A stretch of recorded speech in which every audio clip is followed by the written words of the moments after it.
Stuff just loads up. I think we're live again. Um, oh, that was a buzzkill, but yeah, we'll see. We'll see if it keeps going. Live. Yep, everything looks live.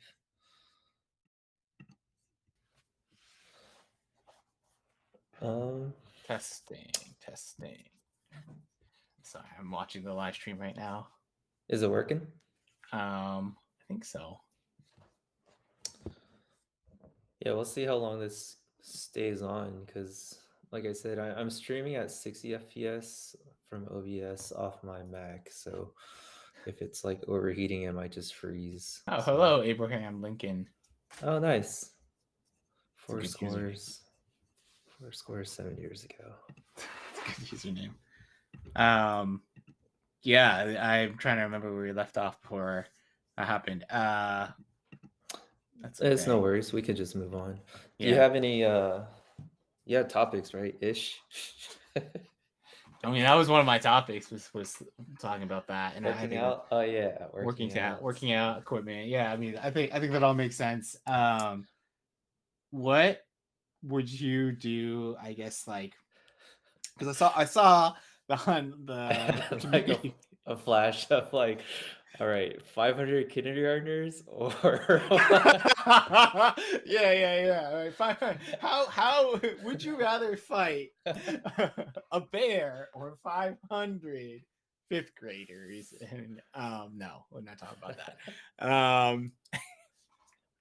God, gosh darn. Okay, I was gonna say I saw the some of the posts in the Facebook group and the community page and stuff, and we were asking like, oh, like when would you introduce certain concepts or things like it, like what would be your perspective of like, here's what I think a white belt like should start working on? Is it like strength conditioning? Is it do you teach them a block is a block? Do you teach them this is just a movement?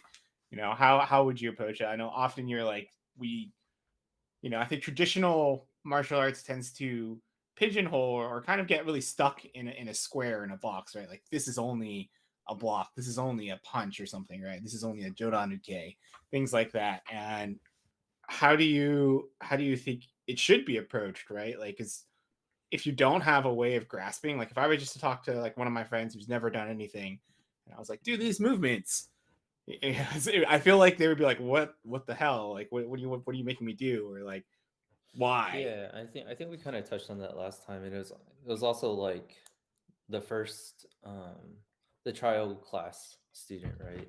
That's Do you, right. yeah, what should you do to hook them, right? So let's assume you hooked them on that trial and now it's like they're signed up for a month. Yeah. How should you introduce everything to them? Um it's I don't think there's a reason to reinvent the wheel in the sense like keyhones are keyhones, they're Hmm. blocks and movement patterns for a reason because they're just like um how humans move in combat. Um but I do think, and this has always been the issue, is like the approach to teaching it and the methodology, right? Um, and then how often should you kind of linger on it? Because anybody can learn like a rising block motion with their Hmm. arm, and then do you make them just repeat that for the next 3 months and potentially lose them, right? So um, I do think when I was teaching more regularly, it was teach a movement and then kind of fixate on the practicality and drills with it with that movement for a while. Um, but again, that's not like the silver bullet either because if once you move on to something else and you kind of come back to it maybe in like 6 months, most of the times it's kind of lost still, right? So it's having to it's having a method that keeps them engaged. It's having a method that still promotes the basics and the keyhones because that's what makes karate karate. But then it's also a method that follows up and comes back to it in a cyclical fashion, right? So Right. I think karate right now or most schools right now it's kind of tough because And I'm sure you've dealt with this. Like you are as a dojo owner or as a sensei in a classroom setting, you have to cater to the weakest link, Mhm. and that just means that doesn't mean they're bad or whatever. It's just like they're the newest people or they're the ones that need the most help, and that kind of brings attention to that person and not to other like more people, other students who have been there longer, right? And there's really no way around that other than to have multiple instructors kind of floating around and kind of Right. having a sensei or senpai moving around to float around and help out in little pods and stuff. But yeah, that's I do think having a sensei that can spend the time to create drills that would include everybody is important. Mhm. And those drills, even at a keyhone level, if you're thinking like basic drills, those drills are beneficial to the most advanced people, right? Because you're not going to learn some crazy 10 move complex. The higher ranking you get, you're just going to solidify what you already know. So I think to answer your question, still focus on the keyhones, but focus on them more in a practical sense. Do more drills with them, and that will help keep everyone engaged and not just cater to the weakest link. Yeah. Yeah. I think that makes a lot of sense. And I know we got a question from Abraham Lincoln. Thanks for the question. Bushi He said, Chuan. Sounds yeah, Chinese. I have not heard of it. I just Googled it. It says dog kung fu is Oh, okay. That has a lot of like grappling techniques as a kung fu style. Um, a lot of like leg locking, ground based fighting. Yeah, I remember that. I mean that kind of promotes goes back to the idea that it's all just human movement, right? So uh, well, this is a karate channel, and karate is a big umbrella. Well, kung fu is an even bigger umbrella. I mean, to say something you train kung fu can mean like you're doing solo forms, tai chi in the park, or you're boxing like sanda, right? You're doing MMA essentially. So, kung fu is that big of a spectrum, and um, in the Chinese martial arts, there are definitely grappling arts like Shui Jiao that we talked about, or Bok, which is like a Mongolian grappling art. Those are like the fathers of judo and stuff like that. And then, in addition to the takedowns and throws, you have groundwork too. So, yeah, that's a cool style. I mean, it goes back to the point where like if you're gonna learn combat, you should learn all ranges and in all distances, right? That's kind of the point of it. yeah, yeah. I think that's cool. Thanks for the question, Abraham Lincoln. If you have any other questions, the username cracks me up, but That's great. it's a good. I mean, hey, he said you've helped him look at karate and cut in a new light, Oh, and I that's think cool. that's pretty awesome. I think a lot of people probably feel the same about the content you release and everything. Yeah, What I would? guess we talk about. Sorry to cut you Oh no, off, go but ahead, go ahead. Yeah. we kind of talk about that, right? Because it's like it's a hard sell to know karate is one thing, especially if you know karate is one thing your whole life and you fell in love with that thing, and then now you're like ranked up, you're like a fifth down, and you're teaching that, and and I guess you've proven it as well through sparring and stuff like that. And then a random channel comes along and be like, hey, the thing you're showing is also found in judo or is also a thing in jiu-jitsu, um which is kind of a stretch if you like come at it from that perspective. But it's interesting. Yeah, I mean, we talk about that kind of a lot, right? Because it's a hard sell. Right. I mean, it's like you grew up essentially, or you spent like 20 plus years learning one thing, or like always having this is karate, this is judo, this is jujitsu, this is boxing, right? These are all very distinctive things in your mind, or like this is taekwondo. And then if some channel comes along and is like, well, actually, what if we just look at it from a human movement perspective and look at like how humans move and like what you can do? Um, then it's like, how do you even like begin to open those eyes, or just like obviously we all see the comments of some of your content where people are like, no way, bro. This is like, this can't be that. This can only be this movement. And it's like, dude, just why do you want to keep it so small? Right. Like, I don't know. I struggle with that a lot where it's like, I don't understand how someone could want to just keep things all in their little like neat toolbox versus like, why don't you blow open the toolbox and you have like literally everything in the world? Yeah, for sure. And to play devil's advocate against my own channel, to play devil's advocate, it's like at what point do you lose the historical preservation of karate as it was?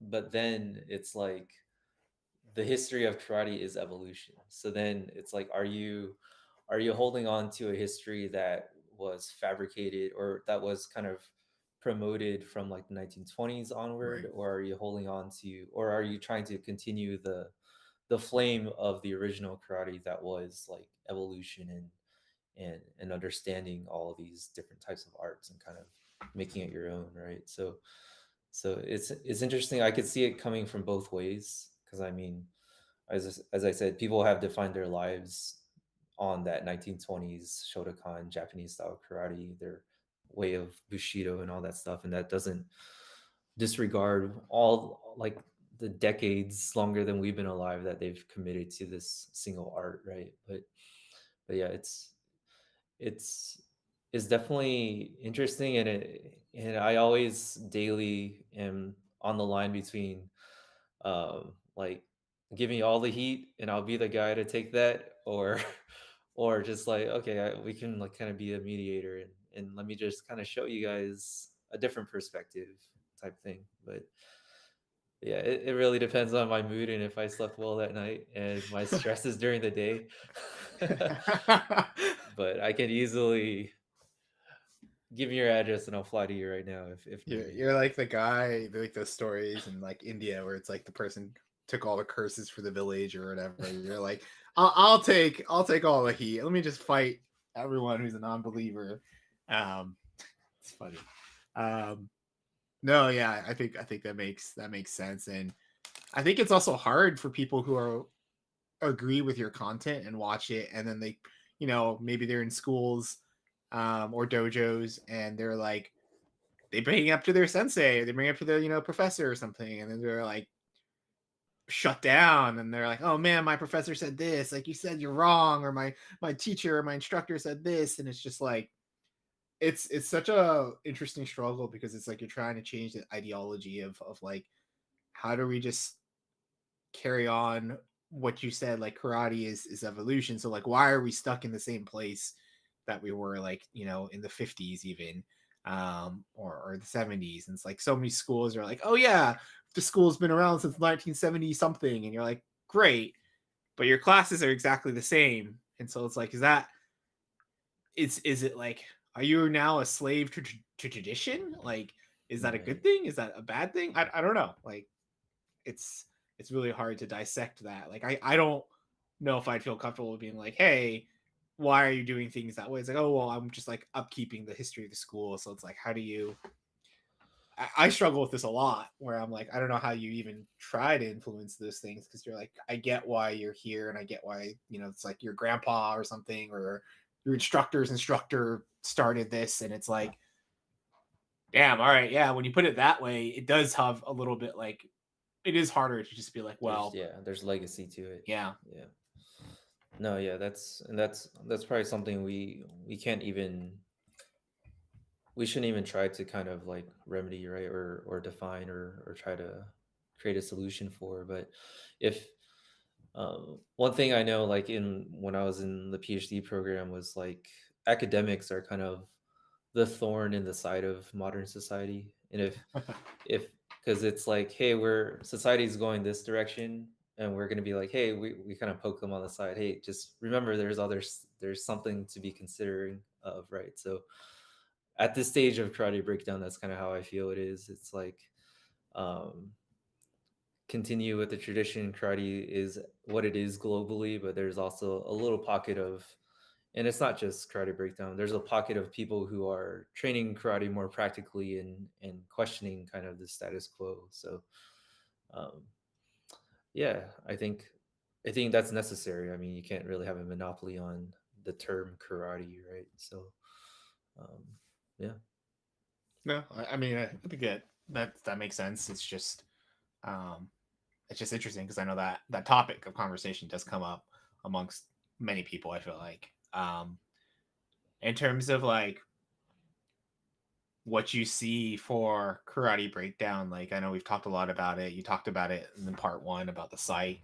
Um, what do you really like want, I think, for karate breakdown, like overall, right? I don't think we really covered like what your goal with starting anew, starting fresh, and just kind of like moving forward from here. Like, what is your ultimate end goal, and where you're trying to go with it?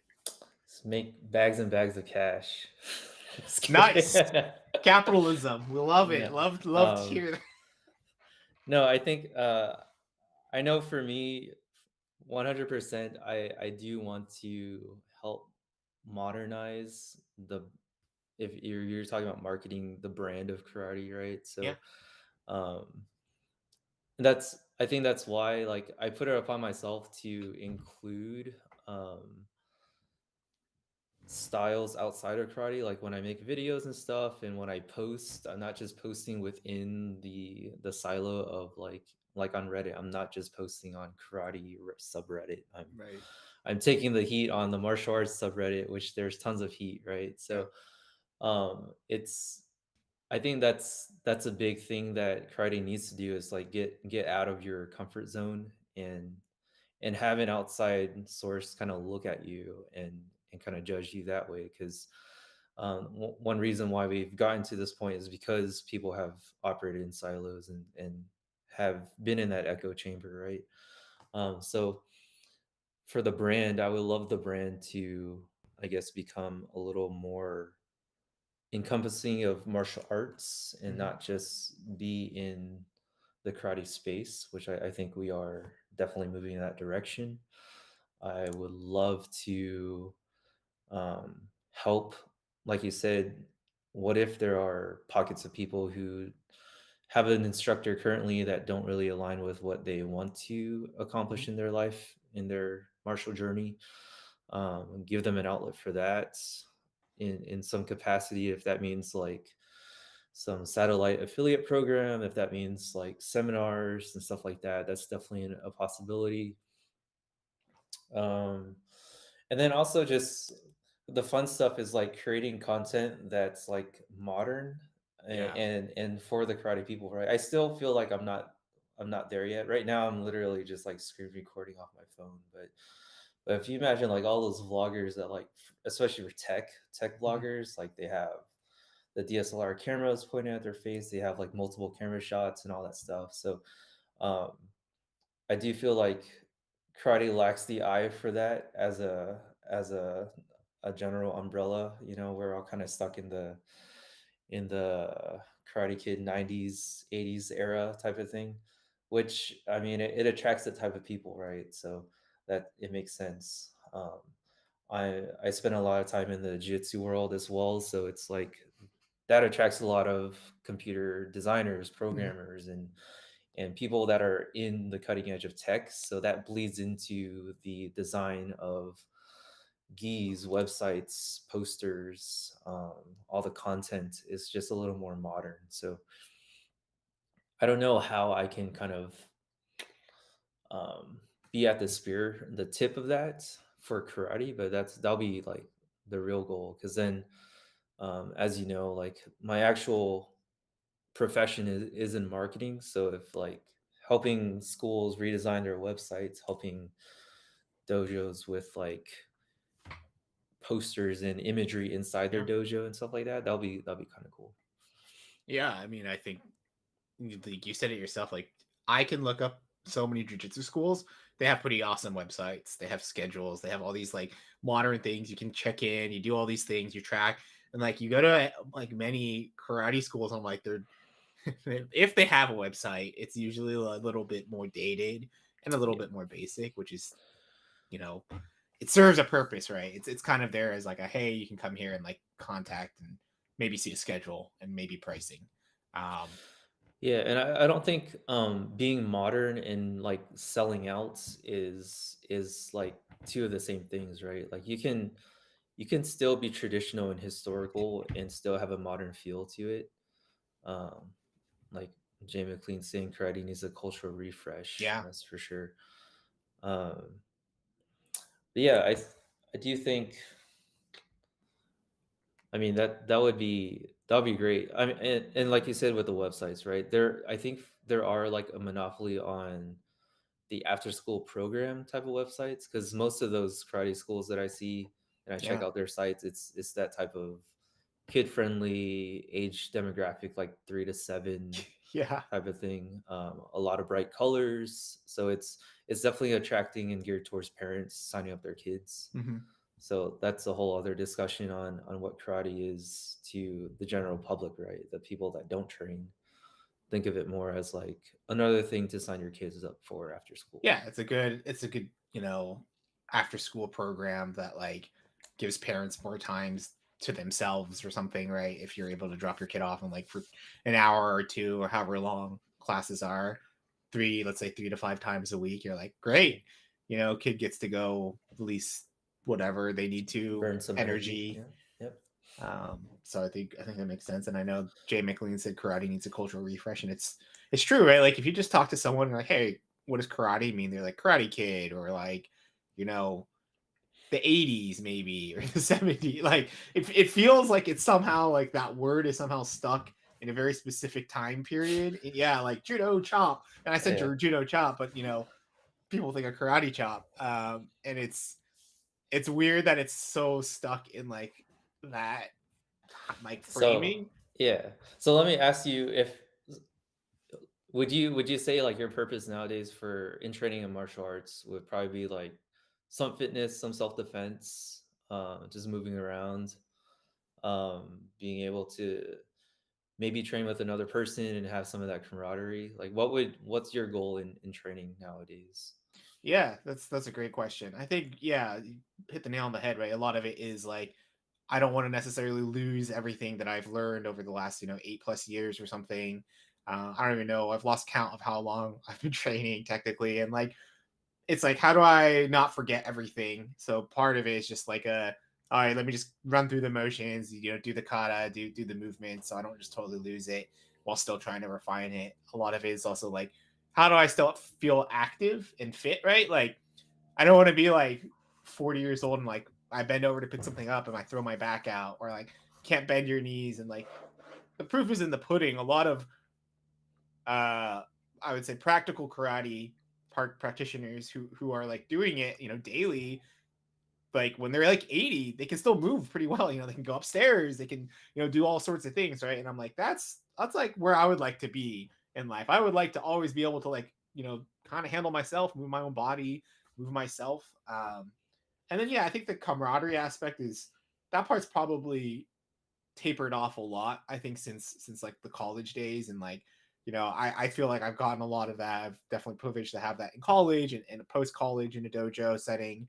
But I think at this point in my life it's like if it happens it's cool to like see other people and like train with them, but it's also like it's not it's not it's not a requirement.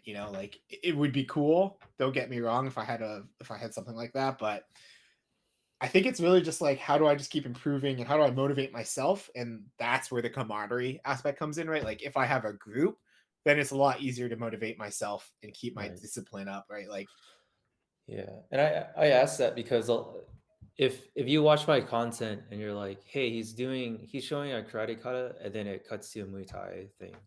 So the biggest thing would be like, why don't you just train Muay Thai and just skip all this stuff, right? So, right.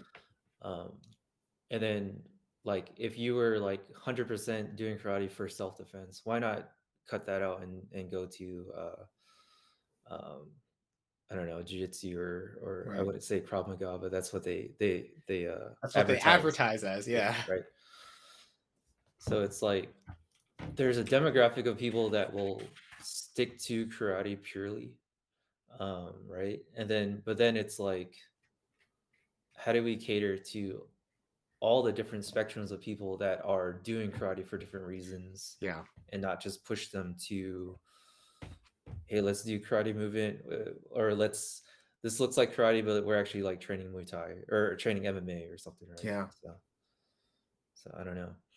It's so tough too, because like even when I was, training for my buddy, like because I haven't had anyone to tag me with since the last time I visited you, it was like immediately like muscle memory goes back to basically sports sparring, right? Where we're like throwing punches and kicks. We're not really going in. We're not closing the distance. We're not getting in each other's guards. We're not doing any of that. It's a lot of just like punching and kicking and blocking. And I'm like, which is fun. It's good and it's fine. Like depending on what your goals are, right? Like if your goals are like I want to compete in a tournament and do like point sparring, then I think it's fine.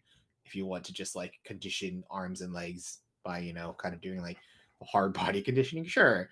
Um, but I think like it's definitely those are the things where I'm like that's tough. Where it's like oh that's where you really do need like a person or someone else to just like hey is and even more right because there was just the two of us and then I started sending you videos and getting that feedback. So I'm like oh you that's where like the camaraderie and group and community aspect comes in right where it's like damn you can't do it all you're on your own. Like if you just lock yourself in a room and you're like there for 2 years and you're just training, I'm like, I'm sure you would have a lot of fruit that you would get, but it's like you do need that other Fe- body and other yeah, like feedback. outer perspective, right? Like you can't just Right. like I film myself sometimes and I watch it and I'm like, okay, that's bad. I can correct certain things, but I'm like, I Hmm. know you're never gonna catch everything on your own, right? Yeah.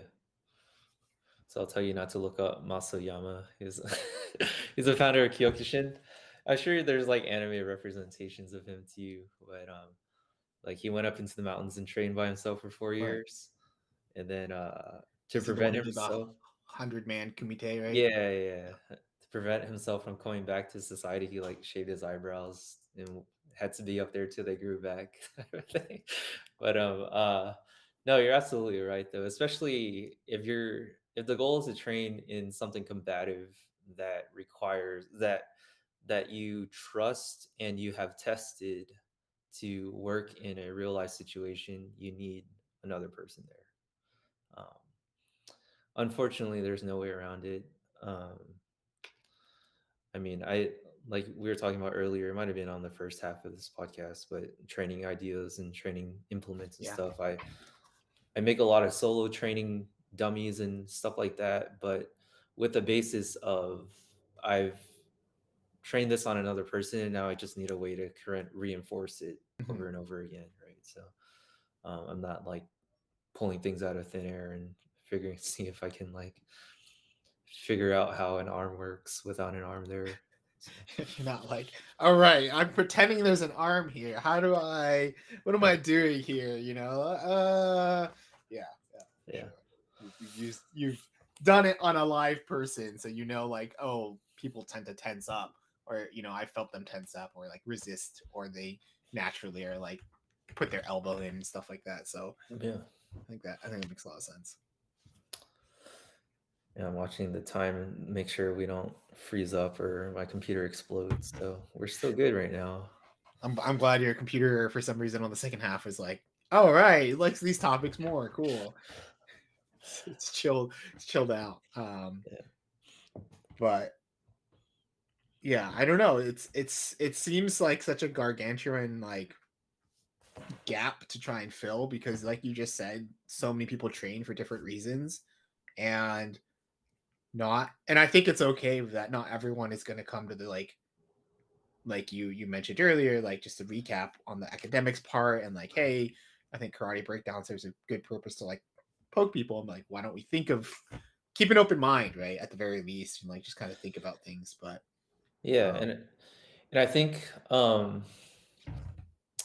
the whole affiliate thing, and I think the model for what would make the most impact is like a certification process. mhm. And that's something I probably mentioned before too, but and that's really on me to kind of standardize and codify drills and a criteria for certification, and then not make it a way to replace dojos, but to be a supplement for Right. dojos, right? So, and that's and I'm talking like 5-10 year plan, Yeah.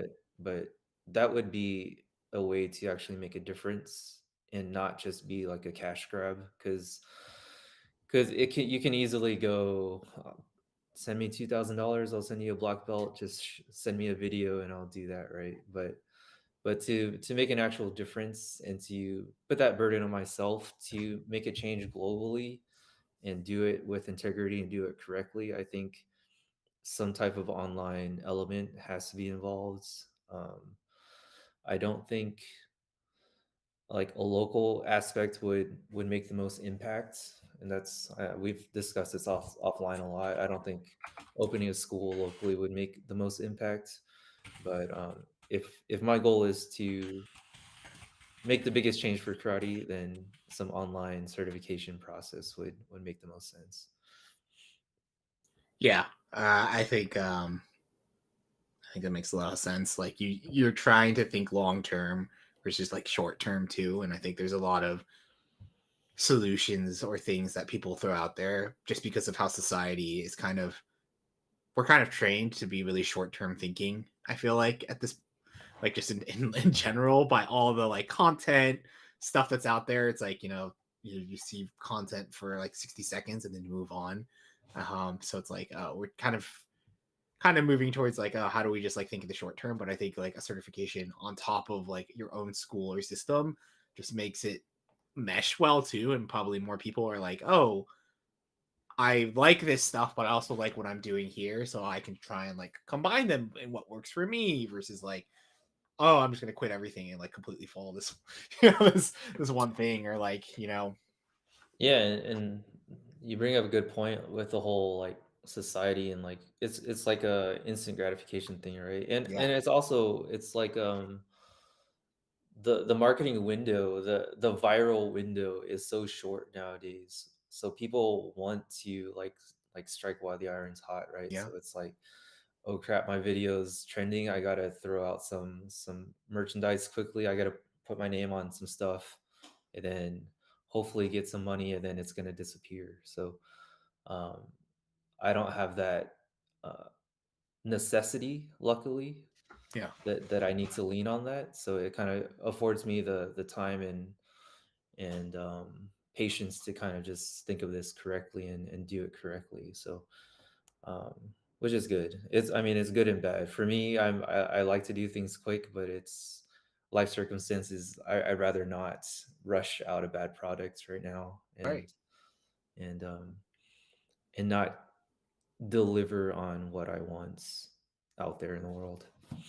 I mean, you only also get like one, maybe not always, but often like first impressions matter a lot, especially Yeah. with things now, right? Like if you're only gonna have like a viral thing or you only get like one content piece to push out, it's like, do you want to push something out where you're like, oh, I could have spent like more time on it, or do you want to be like, I feel really good about this, I went back and revised it? It's obviously like there's that balance of like, how do you balance your perfectionist maybe tendencies versus others? And I think like it makes sense that you would want to spend more time on it and just get it right. So Yeah, and I'm a designer by trade, so it for me it's like you said with first impressions, if it looks crappy or it looks dated, I'm gonna bounce immediately. So I'm not gonna even bother with right. that brand. So gotta take my time.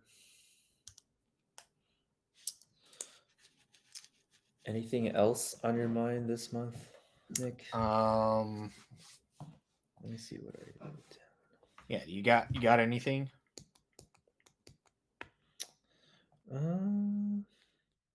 We can both be looking. I've been kind of posting like feeder questions on Reddit, just to kind of get a what would you say, like a pulse on the community. Mm-hmm. One thing I posted, I guess, a couple weeks ago now was like, at what point? So if you think of karate as the umbrella term, right? So the first question is, what makes you think that what you're seeing is karate? How do you define karate? And Hmm. then the second question would be, underneath the umbrella term, how would you start fracturing that out? Because I wanted to see where the community starts to split, right? And the reason why I wanted to see that was to see where we can find a commonality that I can appeal to. Mhm. Because then it's like if you go above the umbrella, and a lot of the answers were like um, they practice a certain type of form. So Mhm. it's not like we're doing a Tai Chi form. We're doing a karate form that was passed down in Okinawa, which makes sense. That kind of differentiates us from other styles. Yeah. Um, and then underneath that, it's some people are splitting up by like founders and styles. Some people were breaking it up by under within each style. There's even like nuances, like we just talked about Kyokushin. There's like a different. There's Ashihara Kyokushin. There's the Oyama Mhm. Kyokushin, and each of those individuals kind of focus on different things. And then you could break it up by um, some people. I mean, this wasn't part of the thread, but like there was a question on like, does karate have elbows? It's like, well, for me, there's no question it does have elbow strikes in it, but it makes me chuckle to think that that is a question out there in the world, within a karate community, right? Yeah. Not even like a a general person, a lay person that doesn't train. So I didn't really get any. I mean, the findings I had from that type of thread was just like it varies so much how someone defines karate, and it fractures a lot sooner than I had thought. Because like for me, it's like um, I would see the fracture in karate if I were to break it down to two things. It's like, does Mhm. karate have a grappling takedown element, or is it purely striking? Yeah. Right? Because that's an easy thing. Yeah. But then if you're like, does karate have elbows? You're like layers above that. Yeah. So, Does karate have knees? Like, right. uh-oh. I saw Michael Saunders had just said he was surprised at how different like Okinawan and Japanese styles Oh are. yeah. That's another big, Yeah, there's split. like hundreds of books written on that too. It's just like how, I mean, the gist of it is like Funakoshi, the founder of Shotokan, was actually, he had like, I don't want to like say it meanly, but he did have a motive to kind of leave a legacy, right? And he was able to accomplish that. So with that personal motive, it kind of makes you, how do you differentiate yourself among other styles that are around in that time? So Mhm. if there was already judo that was well established in Japan and you're trying to get into the Japanese system, take out the throwing aspect of karate and then just say this is a great training method to help kids get strong and learn how to punch and kick. So that whole, that like underlayer type of motive, beyond just the spreading of karate from Okinawa to Japan kind of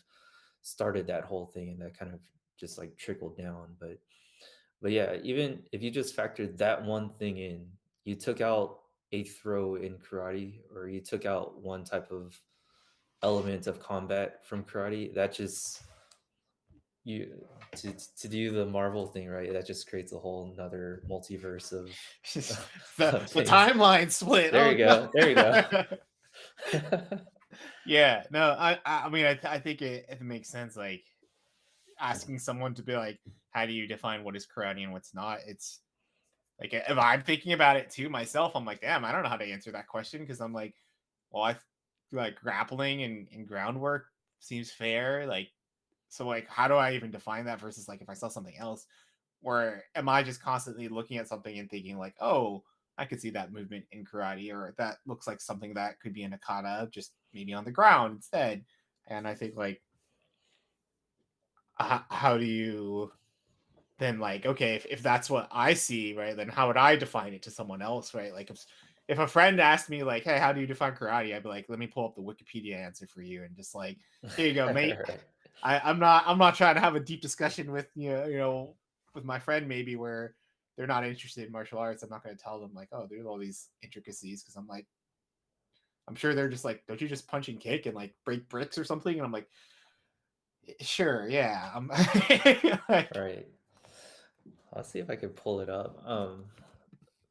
Noah Lego had actually a cool response to that I kind of liked, um, but yeah, it's interesting, right? Because what you just brought up is like, how do you define karate to someone who doesn't train, and then how do you define karate amongst the community as well? Because then those are two separate things. mhm. Uh, do you have anything as I try to pull this up? I mean, does anyone in the audience have any Nice, thoughts or excellent. questions? Always pass the buck here to our couple of viewers who are watching. I mean, if you don't, that's okay too. I think it's interesting to it would be really cool to see it recorded on like where every split was. Like if you could somehow Yeah, wave a wand and be like, boom, I can just like visualize it, because I'm curious, like people might even be like, oh, from just how you chamber, right? right. Yeah, right. That would be a fracture because there's people who chamber at the floating ribs, Like people who up chamber at here the versus waist. down here, right? And then it's like, Yeah, this isn't karate, this is something else, or this is karate, and yeah, but it's also like that's what it means to that group. That doesn't mean that's what is, right? Like, yeah, yeah. Yeah. That's kind of like another point that I wanted to figure out when I posted that question. So, this is Wasteland Karateka. Uh, let's see. Karate is a collection of martial arts originally developed on in Okinawa as a blend of their native arts and several other nations, including every other nations in Southeast Asia. Right. So, that's cool. I mean, it shows the origins, right? So if it developed in Okinawa with the native and other things inserted in, that makes sense. Key feature of karate is that it's based on the forms that have been passed down by previous generations. So that differentiates it from like a Chinese form or a Japanese form or mhm. whatever. Those forms are templates, fighting methods used in self-defense, law enforcement, bodyguard stuff. So I'm good with that one, you Yeah. know. So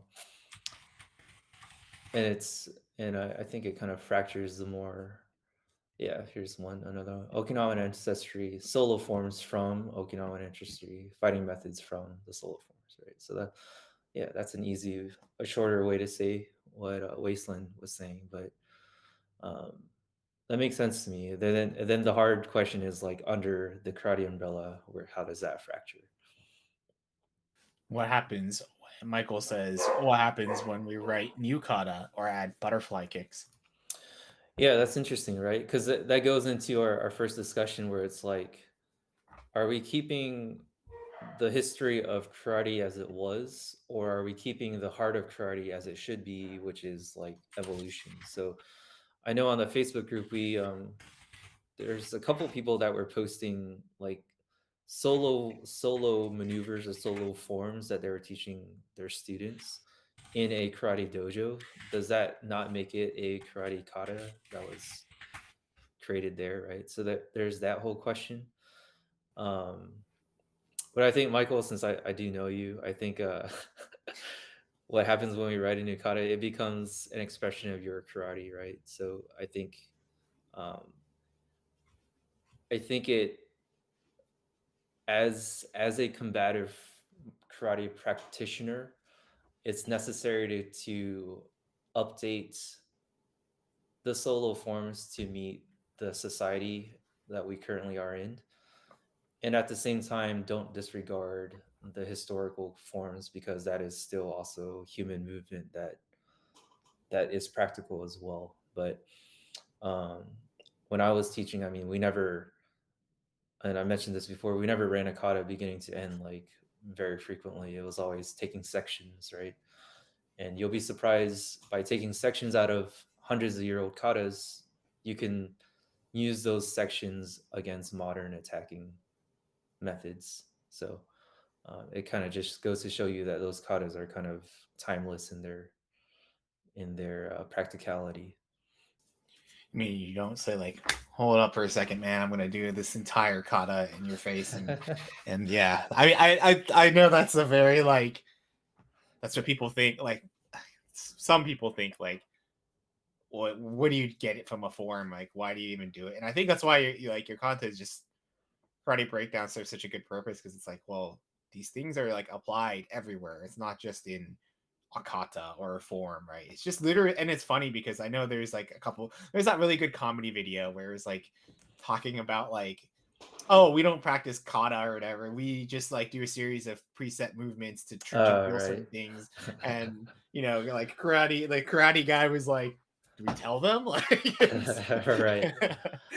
Right. Name any pro athlete that hasn't done solo drills to make them better in their sport, right? So right. um it's again it's definitely a misconception that karate people kind of fight like that, but it's just like they're just seeing a piece of the puzzle. Cool, man. You got any other questions or? I think that's it for me. If anybody in the chat wants to bring anything up, I'll be down for that. I hope you guys find some value in this. I mean, I think me and Nick kind of just started this because it's cool to kind of get stuff out of my head and talk about karate and not think about work for like an hour. So that helps me. And then also kind of helps solidify things and also make ourselves accountable for things, right? I think that's what we started this thing for. Yeah, it It was was definitely like accountability for both of accountability, us. right? um We're so accountable.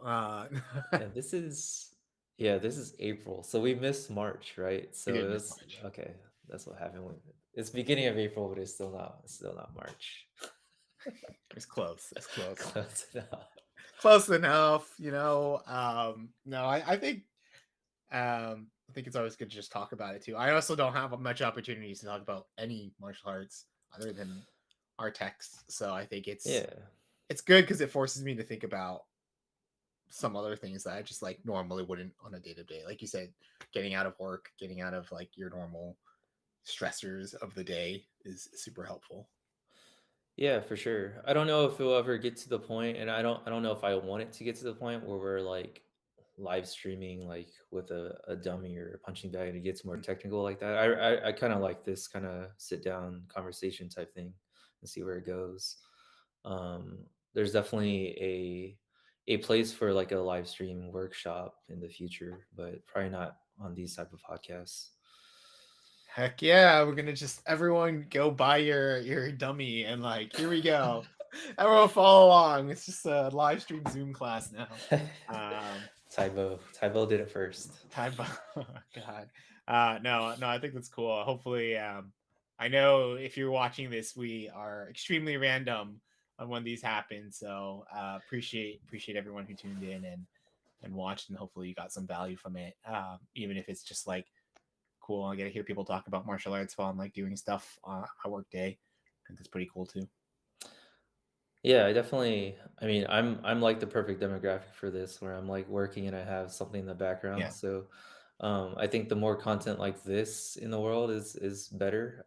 It's more beneficial. I don't think I would want to continue something like this if I feel like it's adding a net negative to the world. So, that's kind of how we operate. So, in the comments, if you guys want us to stop. Bro, don't even getting a little desperate and sad now. No. I think I think it's because just so much content today, so much stuff today just demands your attention. It's all a competition for like how do I extract watch time, extract viewing, extract something from a person. So it's nice to have content where it's like very like kind of just chill and just like, all right, I can just listen. I don't have to listen. I can do what I need to, but it's still like Yeah. passive learning kind of. Yeah, for sure. And I think a lot of the martial arts content out there is always the same, where it's like, how'd you get started? What made you wanna whatever? And I don't think that's super important nowadays. I think it's We had a good question just now, by the way. I didn't want to interrupt your thought, but Oh, it's Um, interrupted. So all right, well, we're going for it. Rebel Ninja Fight Club said, "I wonder how much you can add to karate before it just becomes MMA."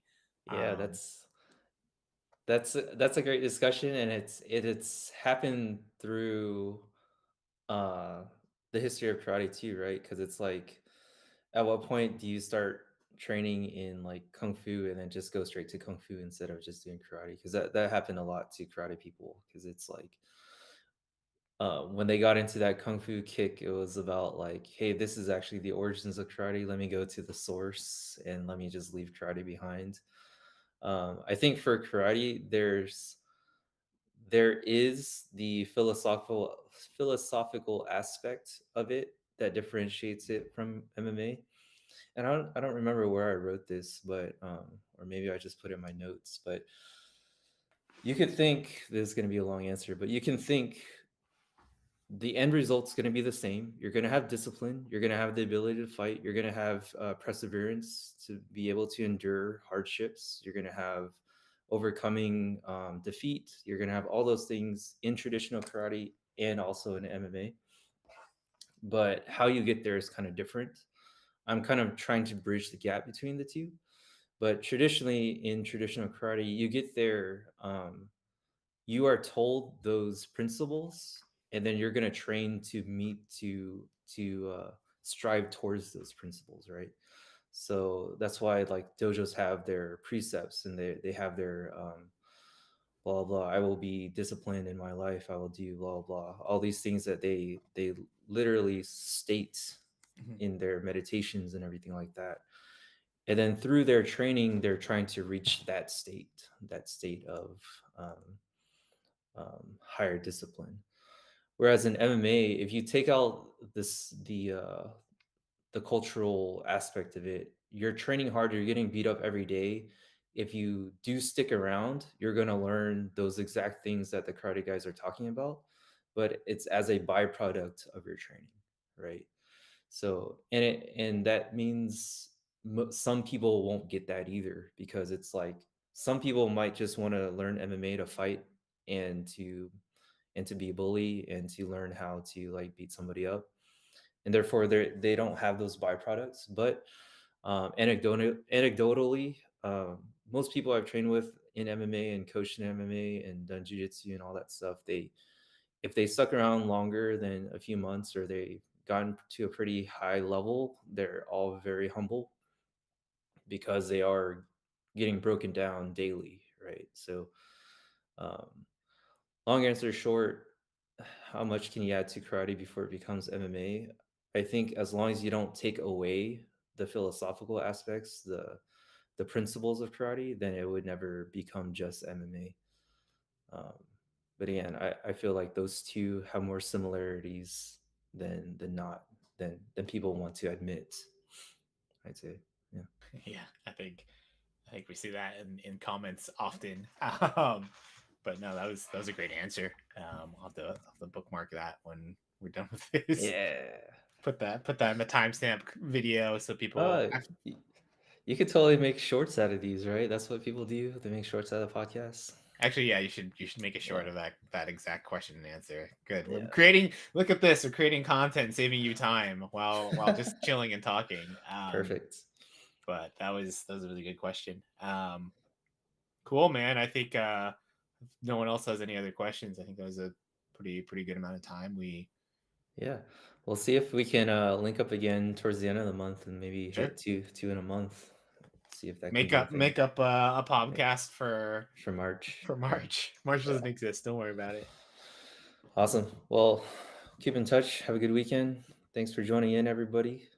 Be safe. Train hard. Peace. Peace.